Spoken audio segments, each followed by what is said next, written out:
Then the next thing that sort of screens things out for you is your body. Right? Now look, you kind of naturally see things at a particular level of resolution, right? There's no obvious reason why that should be.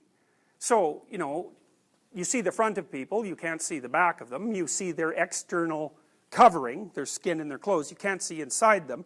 When you look closely at them, you can't see their cellular structure or their molecular structure or their atomic structure. You can't really see the social situations that they're embedded in. So if I look at you, I can't see your family. I presume you have one.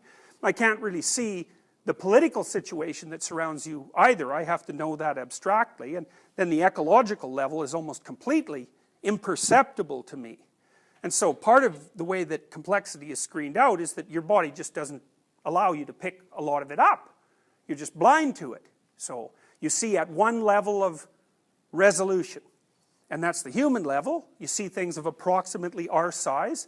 You see things that are approximately the size that we can grip. Those are sort of the things that you're likely to think of as objects. Like clearly a mountain isn't exactly an object, you know, so usability is part of what defines perceptibility. And so that also screens things out. And so then you're left with, well, what it is that you have to deal with once everything's been screened out. And then you might ask, well, there's still a lot of complexity left there. Like there's plenty of complexity within the average family.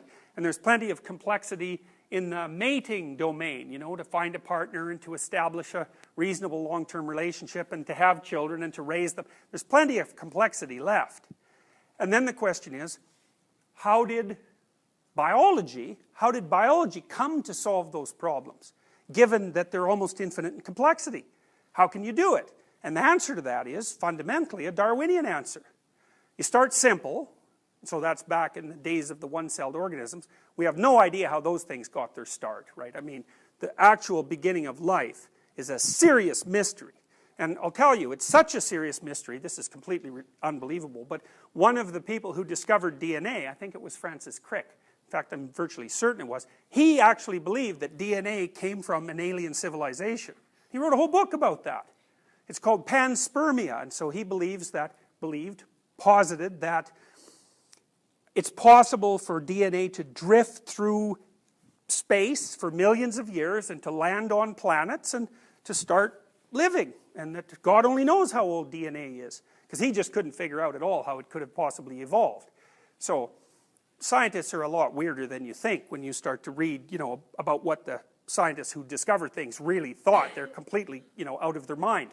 But whatever, we'll assume that DNA got there somehow, and then evolution took over after that. And so what does evolution do? It basically says, well, here's a terribly complex problem that we've sort of partially solved. And partially solved means we've lived long enough to produce another copy of ourselves. That constitutes the solution. That's it. So we've lived long enough so that we can conceivably duplicate ourselves. How should we do that? Well, a variety of different ways. That's the answer. We should produce variants. So that might be multiple offspring, or it might also be facilitated by random mutation. Hypothetically, the mutations are random. Although there's increasing evidence, by the way, that organisms are much more complex at the genetic level than anyone ever assumed. And bacteria, for example, swap DNA back and forth with other bacteria all the time. And there are experiences that you can have that will change your genetic structure sufficiently so that you will transmit that to your children. So, you know, the idea that everything's purely Darwinian and it's only mutation that drives randomness, that's clearly likely, but not complete. These other mechanisms are clearly there.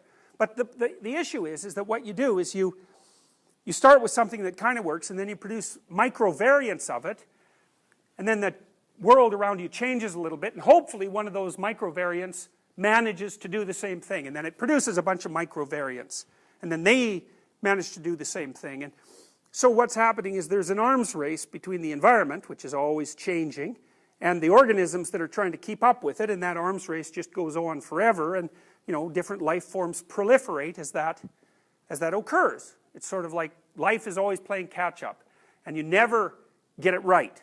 You cannot get it right. The best you can do is get it right long enough to live long enough to reproduce. That constitutes the sum total of your knowledge.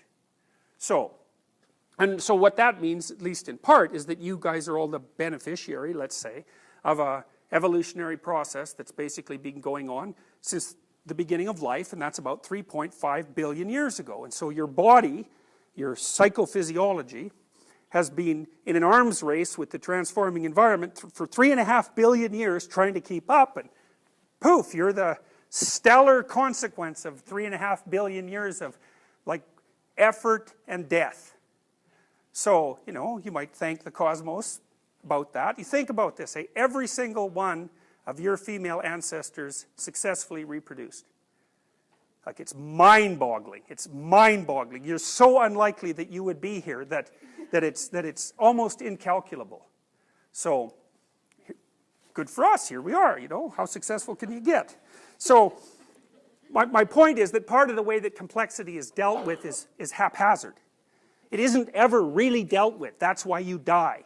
You can only manage it to a limited degree. And for us, that's like 3 kids in 100 years, if you're lucky. And that's our knowledge after 3.5 billion years. So the complexity problem is a rough one.